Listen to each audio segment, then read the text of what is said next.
다윗이 죽은 후에 아도니아가 솔로몬의 어머니 밧세바를 찾아가서 요청한 것이 있었습니다. 그것은 아비삭을 아내로 달라고 요구를 한 것이죠.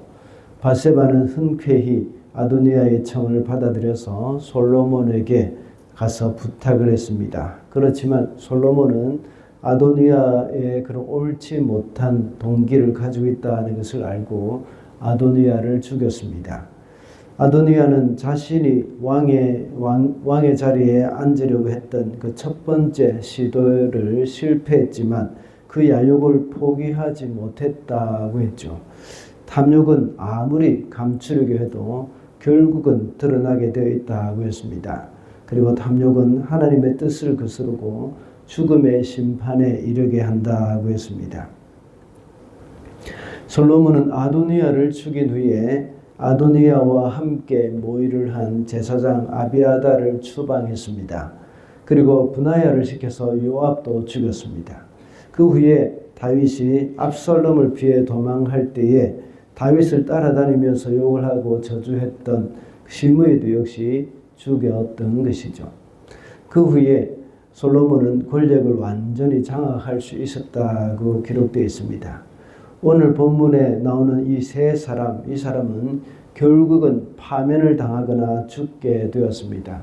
이 사람들은 본래 하나님의 뜻을 거슬러서 아도니아를 왕의 자리에 앉게 하려고 했고 또 다윗을 저주하는 그런 시므이의 모습이었습니다.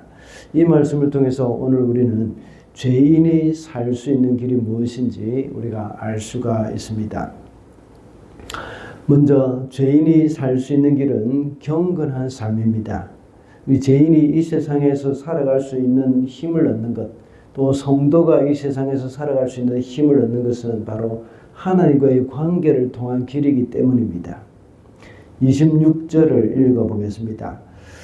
솔로몬 왕은 아비아달 제사장에게 이렇게 말하였다. 제사장께서는 상속받은 땅 아나돗으로 가시오. 제사장께서는 이미 죽었어야 할 목숨이지만 나의 아버지 다윗 앞에서 제사장으로서 주 하나님의 법궤를 메었고 또 나의 아버지께서 고통을 받으실 때에 그 모든 고통을 함께 나누었기 때문에 오늘은 내가 제사장을 죽이지는 않겠소. 솔로몬은 제사장 아비아달을 파면시켰습니다. 그리고 고향으로 추방시켰죠. 그때에 솔로몬이 아비아달에게 한 말이 있습니다. 제사장께서는 이미 죽어야 할 목숨이라고 말을 합니다. 그러나 살려준다는 것이죠. 아비아달이 마땅히 죽어야 할 이유가 무엇입니까? 하나님만을 섬겨야 할 제사장이 악한 자들이 반란을 일으키는 거기에 참여를 했기 때문입니다. 그리고 제사장이라는 자신의 영적인 권위를 반란의 명분을 만들어내는 일에 사용을 했던 것이죠. 그것도 2번이나 그렇게 한 것입니다. 아마 아비아달은 아도니아의 반역이 성공할 경우에 명예와 부가 따라올 것이라는 생각을 했을지도 모르겠습니다. 그러나 그런 생각을 하게 되는 순간 제사장으로서 자신이 더욱 신실하게 지켜야 할 그 하나님을 향한 경건과 믿음, 이것을 포기하고 말았던 것입니다. 제사장이 본연의 일에 마음을 쓰지 못할 때에 하나님을 섬기는 그 일을 소홀히 할 수밖에 없는 것입니다.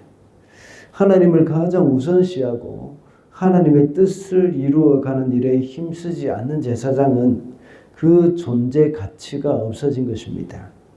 제사장의 존재 가치는 경건에 있다는 것을 잊어서는 안 됩니다. 오늘날에는 모든 성도가 제사장이라고 했습니다. 성도가 경건한 삶을 통해서 하나님의 뜻을 이루는 것에 관심이 없고 이 세상의 명예와 권력에 우선순위를 두게 된다면 성도로서의 존재 가치를 잃어버린 것이나 마찬가지입니다. 지난 주일 말씀과 같이 맛을 잃은 소금과 같아서 밖에 버려져 사람들에게 밟힐 뿐입니다.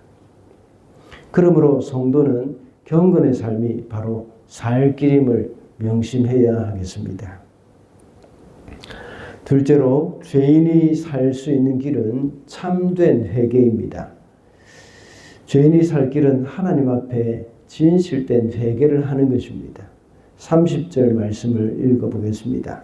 브나야가 주님의 장막에 들어가서 그에게 말하였다. 어명이여 바깥으로 나오시오. 그러자 그가 말하였다. 못 나가겠소. 차라리 나는 여기에서 죽겠소. 브나야가 왕에게 돌아가서 요압이 한 말을 전하니 요압은 아비아들이 파면되어서 고향으로 추방되었다는 말을 들었습니다. 그러자 그는 생명의 위협을 느끼게 되었습니다. 목숨만은 살아야 되겠다 하는 생각으로 제단에 불을 잡았습니다. 요압을 죽이라는 솔로몬의 명령에 이제 브나야가 가서 요압에게 나오라고 말을 합니다. 요압은 차라리 여기서 죽겠다고 말을 하면서 제단에 불을 잡고 있었습니다. 그래서 브나야가 돌아가서 솔로몬에게 전하자 솔로몬은 그 자리에서 죽이라고 명령합니다. 제단에 뿔을 잡는다는 것은 속죄의 장소에서 용서를 구하는 행동, 이것을 의미하는 것입니다. 얼마 전에 아도니아가 이렇게 해서 살 수 있었기 때문에 그도 역시 같은 방법을 사용한 것입니다. 그럼에도 불구하고 솔로몬은 요압을 죽이라고 명령합니다. 이렇게 속죄의 뿔을 잡은 것은 요압이 진실로 회개를 하는 의미에서 잡은 것이라고 할 수가 없기 때문이죠. 다윗이 솔로몬에게 유언을 할 때 요압을 죽이라고 한 이유가 무엇입니까? 그가 젊었을 때에 다윗의 명령을 무시하고 자기보다 의로운 그 아브넬과 아마샤를 죽였기 때문입니다. 요압은 자기가 저지른 일에 대해서 전혀 뉘우침도 없었고 회개도 없었습니다. 그런 회개도 없이 이렇게 제단에 뿔을 잡고 목숨을 연명하려고만 했던 것이죠. 이것은 인자하신 하나님의 용서를 이용하려고 하는 것밖에 되지 않습니다. 본회퍼가 설교하면서 한 말이 있죠. 회개가 없는 용서는 값싼 은혜에 불과하다고 했습니다. 이와 같은 맥락에서 볼 때에 뉘우침이 없는 용서는 무책임한 것이라는 그런 말도 있지 않습니까? 우리 성도가 살 길은 진정한 회개입니다. 죄인의 살 길도 역시 진정한 회개입니다.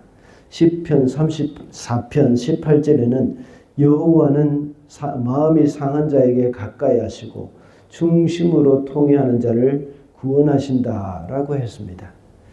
하나님은 우리의 진심을 아십니다. 우리가 주님 앞에서 진심으로 회개하고 뉘우칠 때에 그것이 바로 우리가 살 수 있는 길임을 기억을 해야 하겠습니다. 마지막으로 죄인이 살 수 있는 길은 말씀을 지키는 것입니다. 성도는 하나님의 말씀을 따라 사는 자들입니다. 우리는 말씀을 지키지 않았기 때문에 죄인이 되었습니다. 그러므로 죄인이 살 수 있는 길은 말씀을 지키는 길이죠. 42절과 43절을 보겠습니다. 왕은 사람을 보내어 시므이를 불러다 놓고 문책하였다. 내가 당신에게 주님을 가리켜 맹세하게 하고 당신에게 경고하기를 당신이 바깥으로 나가서 어느 곳에든지 가는 날에는 반드시 죽을 것이라고 하지 않았소.